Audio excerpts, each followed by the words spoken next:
Jadi terus juga di organisasi itu kita harus bisa mengajak seluruh elemen yang ada di sana untuk melakukan improvement. Improvement itu artinya melakukan perubahan, melakukan perbaikan atau ide-ide kreatif supaya efektif, efisien tadi. Contoh, 3 bulan lagi klinik-klinik di Indonesia itu dia akan diminta untuk melakukan sertifikasi akreditasi oleh Kementerian Kesehatan. Oke. Kadang-kadang, maaf nih, kadang-kadang kalau ada auditor itu bagus semuanya, cakep, wah, betul. semua kalau bisa ada debu aja nggak boleh ada lah gitu. Iya. Cuma nanti pas 2 hari setelah setelah dapat sertifikasi, kalau dapat mutu tuh nggak ada awareness-nya.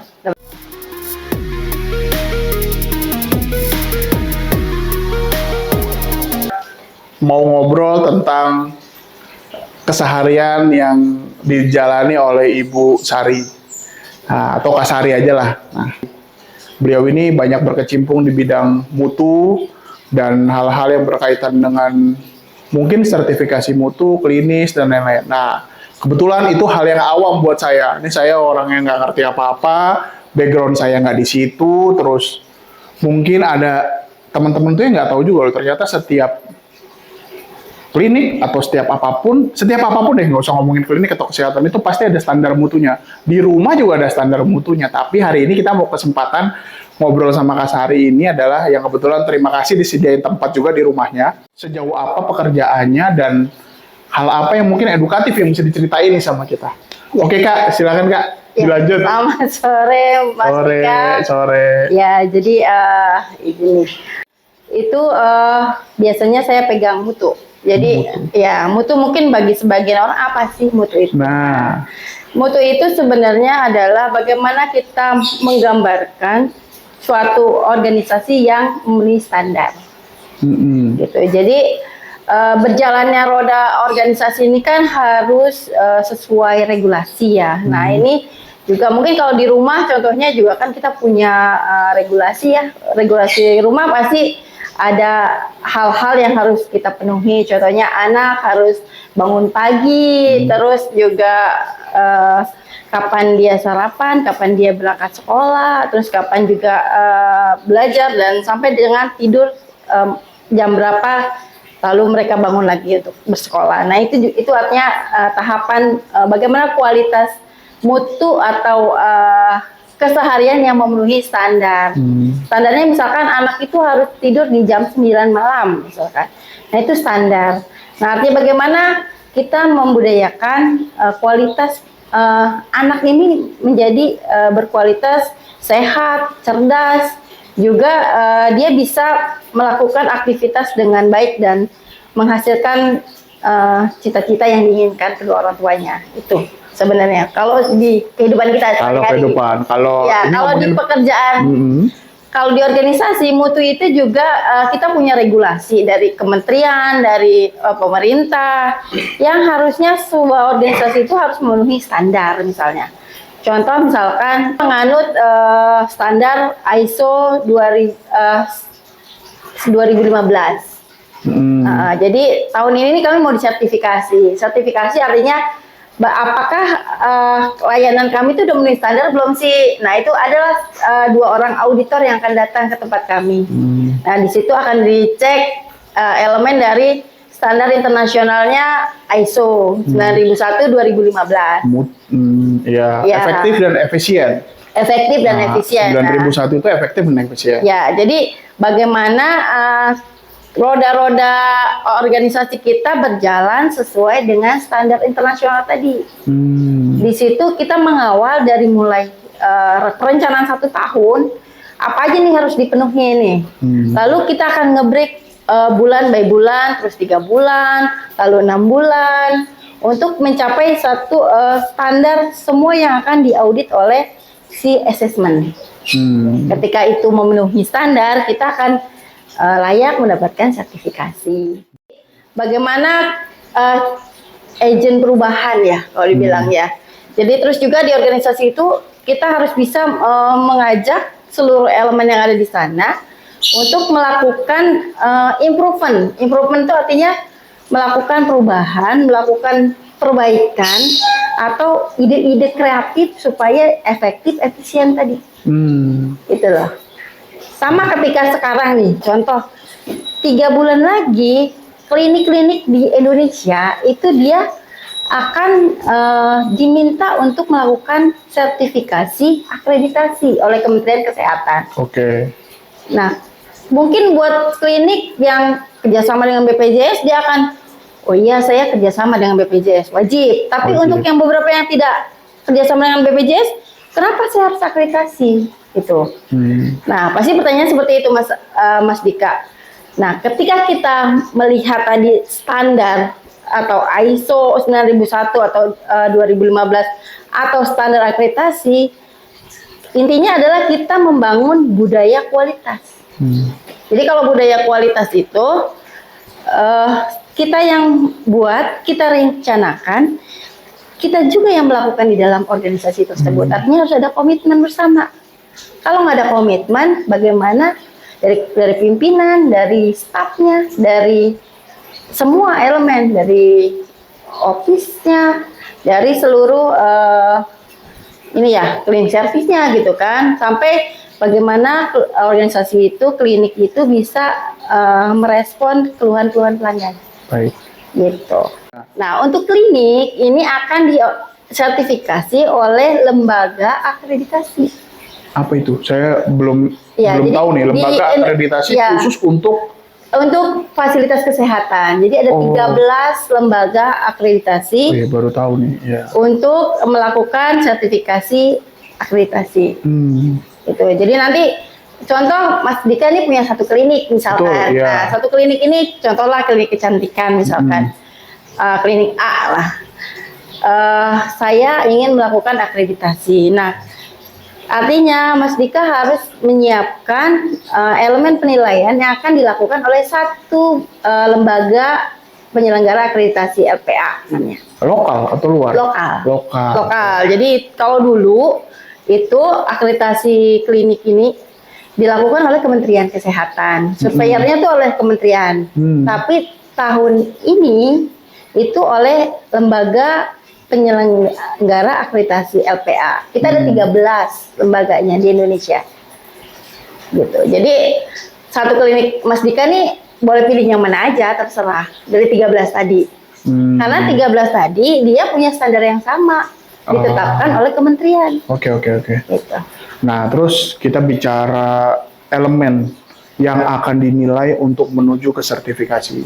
Ya, betul. Setiap klinik beda-beda. Contoh, saya punyanya klinik kecantikan. Mungkin tetangga kita punyanya klinik gigi lah misalnya. Bersalin. Oh, bersalin, boleh. Bersalin itu kan umum ya.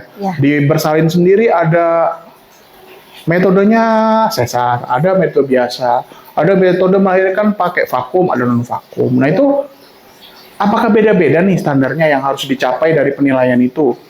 Terus setiap elemen itu apakah punya core? Kalau menurut saya core-nya itu adalah efektif dan efisien. Oh, dia menangani pasien berapa lama, obat yang dikasih nanti cocok apa enggak. Nah, itu setiap ini ada elemennya nggak? Elemen pembeda dari penilaian itu sebelum mencapai ke sertifikasinya? Ada. Itu gimana kayak itu contohnya? Kita ini contohnya klinik aja ya. Iya. Ya, karena di Permenkes 34 tahun 2022 ya. Itu akreditasi itu kan ada puskesmas, ada rumah ada klinik, ada laboratorium, ada unit transfusi darah gitu kan. Jadi masing-masing beda elemennya. Kalau tadi Mas Dika karena lingkupnya adalah klinik. Nah, klinik ini dia ada babnya ada 3 bab. Ya, jadi elemen penilaiannya. Bab pertama itu tata kelola klinik. Jadi di tata kelola klinik itu berisi bagaimana suatu klinik melakukan organisasi klinik dengan baik. Yang pertama adalah klinik punya visi misi. Ya, karena tujuannya harus jelas ya. Terus apakah klinik itu dia punya SDM-nya, bagaimana mengelola SDM, Terus bagaimana klinik melakukan manajemen fasilitas kesehatan. Manajemen fasilitas kesehatan itu salah satunya misalkan alat-alat, terus kalibrasi, kan alatnya harus dikalibrasi tuh supaya stetoskop dikalibrasi.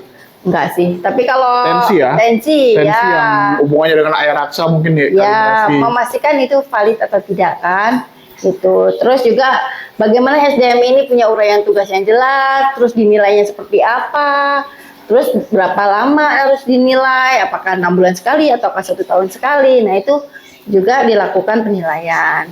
Lalu untuk tata kelola itu juga masih ada, dia tata kelola bagaimana manajemen klinik melakukan evaluasi, gitu loh, evaluasi kualitas layanannya. Oke nih, tadi kan udah masuk ke bab 1. Nah, bab 2-nya apa nih Kak? Coba dijelasin lagi bab 2-nya tuh apa atau bagaimana yang kita biar ngerti juga. Siap. Jadi kalau Mas Dika di bab 2-nya kita lingkupnya tadi akreditasi klinik ya. Jadi di bab 2 itu adalah peningkatan mutu keselamatan pasien. Peningkatan mutu penyelamatan pasien. Peningkatan mutu keselamatan pasien. Ya, jadi bagaimana klinik ini bisa melakukan meningkatkan mutunya plus menjaga keselamatan pasien. Jadi inti dari akreditasi itu sebenarnya itu menjaga kualitas mutu dan keselamatan pasien. Nanti di bab 2 ini ada beberapa yang akan dinilai. Jadi bagaimana organisasi klinik itu punya struktur mutu, dari mulai penanggung jawab mutunya, terus koordinator PPI, koordinator keselamatan pasien, koordinator manajemen K3-nya gitu loh. Dan di sini di bab 3 ini, di bab 2 ini di PMKP, jadi klinik ini melakukan budaya mutu dari seluruh stafnya.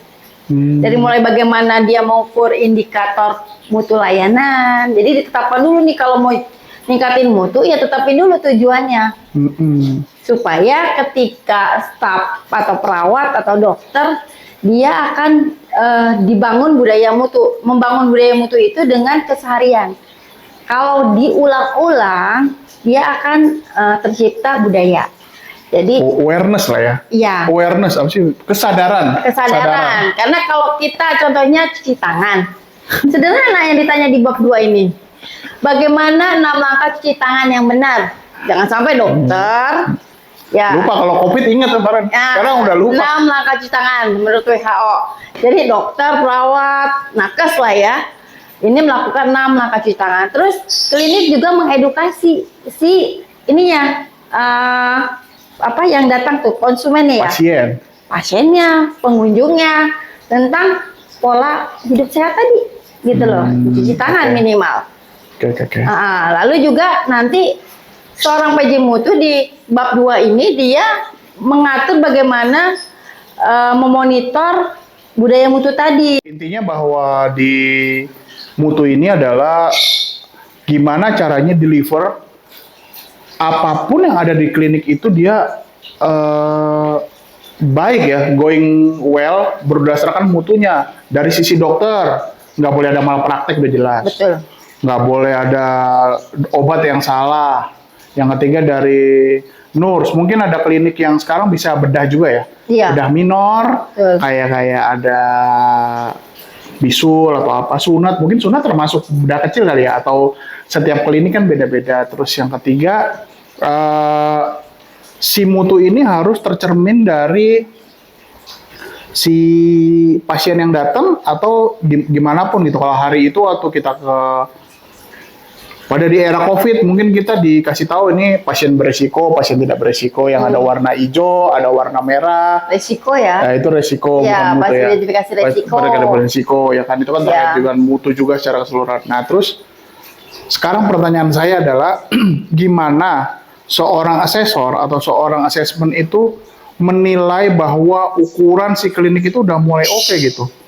Kadang-kadang, maaf nih, kadang-kadang kalau ada auditor itu bagus semuanya, cakep, wah, betul. Semua kalau bisa ada debu aja nggak boleh ada lah gitu. Iya. Cuma nanti pas 2 hari setelah setelah dapat sertifikasi, setelah dapat mutu tuh nggak ada awareness-nya. Dapat paripurna lah contohnya. Ya dapat paripurna deh ya. Paripurna ya, standarnya. Kan? Standarnya oke, paripurna, udah keluar sertifikat tuh, ya Loyo lagi. Loyo lagi. Terus yang kedua, yang itu pertanyaan saya. Yang kedua, apakah kalau di mutu di klinik ya, kalau saya pernah cerita bicara mystery guest. Iya. Jadi saya seakan-akan auditor yang bicara tuh mystery guest. Gue mau masuk ke klinik yang kemarin habis gue cek, setahun lagi. Kira-kira nih dia ini nggak nih? Masih tetap nggak nih? Atau tetap begitu? Sampai dengan tahapan sampai sertifikasinya copot, itu gimana tuh Kak? Iya. Jadi memang kalau dibilang ya akreditasi itu kan tadi dibilang udah selesai dapat paripurna, terus ya balik lagi. Kan sertifikat akreditasi itu 5 tahun ya, lama kan? 5 tahun? 5 tahun. Jadi 1 kali sertifikasi paripurna stempelnya, ternyata 5 tahun. Loh, siapa yang akan monitor gitu kan? Iya, monitor 5 tahun itu siapa? Iya. Ya, jawab pertanyaan itu kan. Jadi sebenarnya surveyor kita itu aslinya adalah pelanggan kita. Oh. Surveyor kita kan. Surveyor adalah pelanggan. Jadi yang saya bilang tadi mystery guest ya? Iya, karena yang menganggap kualitas klinik kita bagus itu kan pasien kita, pelanggan kita, gitu loh. Oh. Balik lagi, kalau ada klinik dapat paripurna nih. Saya dapat paripurna, pasien saya udah pergi ya. Nah, ya, itu gimana? Harus ditanya nih, baliknya kan? Itu pertanyaan saya, koordinasinya betul. Iya kan? Ya. Gimana kok malah tambah kabur ini, gitu. Nah, kembali nih si penanggung jawab mutu, si pimpinan dan seluruh item yang ada tadi melakukan evaluasi, karena standar tadi sebenarnya bagaimana kita menciptakan itu untuk pelanggan kita. Jadi kalau hanya mengejar sertifikat, ya sayang, habis waktu, habis uang gitu kan. Jadi gunakan ini untuk membangun sistem di layanan kita. Hasilnya ya tadi si customer kita percaya. Kan ningkatin mutu artinya memang bisa dirasakan. Terus keselamatan pasien ya. Saya yakin di klinik ini yang saya lakukan tindakan atau apa ya aman gitu loh. Nah, ketika itu kan dia akan mempromosikan klinik tadi ke tempat lain gitu. Malprakteknya insya Allah nggak ada. Gitu. Satu lagi nih. Bab 3. Masuk Kak. Ya. Bab 3 itu bagaimana klinik melakukan pelayanan perorangan. Penyelenggaraan pelayanan perorangan. Dari mulai pasien datang, mendaftar, daftar. Jadi kalau daftar tuh dikasih tahu dulu maksudnya edukasi dulu, gitu kan. Identifikasi dulu nih, namanya benar nggak, tanggal lahirnya benar nggak, jangan-jangan namanya Agus, ternyata ada Agus Sahroni, ada 2 Agus gitu kan. Nah itu kan bisa saja sama, atau bisa saja umurnya sama gitu. Nah petugas harus melakukan identifikasi nih, dari mulai pasien datang mendaftar, terus lakukan asesmen risiko jatuh. Ya. Supaya nanti bisa, oh ya dia butuh prioritas atau tidak, ibu hamil, lansia, anak itu diprioritaskan. Gitu kan. Lalu juga mulai dari RME nih, rekam medik elektronik. Sekarang kan harus pakai RME nih. Kalau dulu pakai manual aja di rekam medis kan. Kalau sekarang harus pakai sistem, pakai rekam medis elektronik. Jadi dimasukin si dokter, si perawat ini melakukan assessment-nya harus sesuai standar nih. SOAP-nya, subjek, objeknya, terus assessment-nya sama perencanaan obatnya seperti apa itu dituliskan. Terus juga dari mungkin nanti ada dia layanannya obat misalkan. Nah obatnya juga harus sesuai tadi standar lagi. Punya apoteker enggak? Jangan-jangan ada layanan farmasi nggak ada. petugasnya yang punya sertifikat atau iya. ijazahnya atau nggak ada izin farmasinya, gitu jangan sampai gitu. Supaya karena aman tadi obat. Oke. Terus bagaimana ngelola obatnya juga. Nah, sampai dengan dapat obat, terus pasien pulang atau dirujuk, bagaimana nih? Ada ambulan atau tidak? Ada kerjasama MOU atau tidak, gitu kan? Dan itu nanti lanjut sampai dengan edukasi sampai pasien pulang. Itu di bab 3 mungkin itu, Oke. Mas Dika. Nah, 1, 2, 3 udah. Pertanyaan saya cuma satu sekarang. Pasti ngomongin ini ada ngomongin hal terberat. Kalau menurut Kak Sari, hal terberat apa dari ngomongin awal si pasien itu datang nih? Pak, nama saya Andika. Ketik sampai dengan ending akhir itu kan banyak part. Part mana sih yang paling sulit dilakukan sebenarnya dari si klinik? Contohnya klinik penyelenggaraan pengobatan umum aja lah. Misalnya dari awal saya sakit apa, terus sampai di ending bagaimana mencegah mendapat mendapat gelar sebuah paripurna itu kan ada tahapan. Iya. Tahapan apa yang paling sulit sih sebenarnya dari si klinik itu untuk mencapainya sebenarnya? Jadi untuk mencapai paripurna tadi kan sebenarnya yang dinilai adalah keseharian klinik ya. Jadi dari mulai pasien datang sampai pasien pulang, sampai dikasih obat atau dirujuk gitu kan, semua terdokumentasi di rekam medis pasien. Nah, kadang-kadang seringkali kita mengerjakan satu mungkin ada nakes atau medis ya, melakukan kegiatan kepada pasien, nah itu tidak tertulis.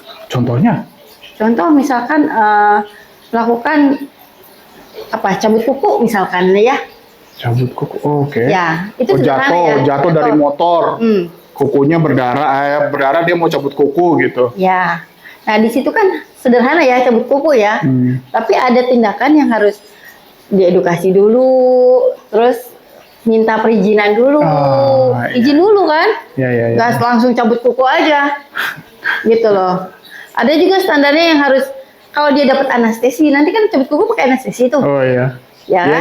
Ya, dilihat dulu sebelum tindakan, saat tindakan atau setelah tindakan. Nah itu terdokumentasi di dalam rekam medisnya. Kadang-kadang gampang lah cabut kuku, cabut aja, ya kan? Gitu. Okay. Artinya ada standar-standar yang terdokumentasi. Jadi tulis apa yang dikerjakan, kerjakan apa yang ditulis sebenarnya. Jadi no evidence, no work. Tidak ada bukti, tidak kerja. Tuh kaitannya. Tidak ada bukti, tidak kerja. No evidence, no work artinya. Oke, berarti cukup edukatif nih Kak malam ini, sore ini. Dan saya pertanyaan yang terakhir. Dukanya apa nih selama ini kerja di bisnis bekerja di kaitannya dengan mutu, itu apa nih dukanya? Kalau sebelum kita tutup nih. Ya, dukanya ya. Di mana ada suka pasti ada duka gitu ya. Tapi itu pembelajaran yang baik sebenarnya. Jadi kita kan di mutu ini kan kalau dibilang barang abstrak sebenarnya nggak abstrak. Tapi kadang-kadang orang susah mengerti dengan standar. Karena mungkin yang menyusun itu orang-orang ahli ya. Pakai bahasa baku, gitu kan? Ini apa maksudnya gitu kan? Jadi ketika kita ngomong, orang bertanya berkali-kali gitu kan? Nah harus sabar, gitu kan? Karena kita bertemu dengan banyak orang, berbanyak model yang harus bervariasi lah, mengedukasi. Nah itu sebenarnya itu apa ya? Kenikmatan sih ya. Di antara kesusahan ada kenikmatan itu. Itu sih Mas Dika. Oke. Ya mudah-mudahan sih berkah ya. Amin. Oke itu guys ya. Coba deh ada komen, saran atau apa boleh ditanya-tanya mengenai mutu atau yang mungkin ada pengalaman seru di bidang yang sama dengan Kak Sari ini boleh di komen. Jadi jangan lupa juga subscribe loh. Kita jarang ngomong minta subscribe di sini soalnya. Jadi harus di subscribe juga. Jadi kita semangat nih bikin kontennya terus. Jadi yang bisa saya simpulkan hari ini adalah dari perbincangan dengan Kak Sari ini adalah bagaimana menciptakan organisasi yang baik dari awal sampai akhir dari prosesi penyiapan data job desk sampai ending di akhir bahwa tidak boleh ada dan masalah dan semua, dan yang paling penting adalah terdokumentasi. Jadi nggak ada cerita nggak ada dokumentasi. Jadi tidak ada dokumentasi, tidak ada pekerjaan ya kalau bicara kayak gitu. Jadi semua itu nanti akan apa ya? Ngalir ya. Terkoneksi menghasilkan mutu yang baik. Yang kedua ya, itu yang pertama. Yang kedua, surveyornya ternyata adalah pelanggan sendiri. Jadi kalau dibilang nggak bagus ya nggak bagus. Bener ya bener ya. Sekarang lebih parah lagi, ada Google Review juga. Ya, Google Begitu Review. jelek, langsung di komen yang nggak Ya. di situ ya kan. Betul. Jadi segitu aja dulu sore ini percakapan kita. Terima kasih Ya. Kak, waktunya, tempatnya dipakai, ilmunya. Nanti akan ada topik yang lain lagi nih tentang berhubungan dengan mutu atau hal yang lain yang Ya. kita bisa sharing mungkin di hari yang lain. Begitu Boleh, aja rekan-rekan dari Geda Kreatif. Terima kasih. Ya, terima kasih.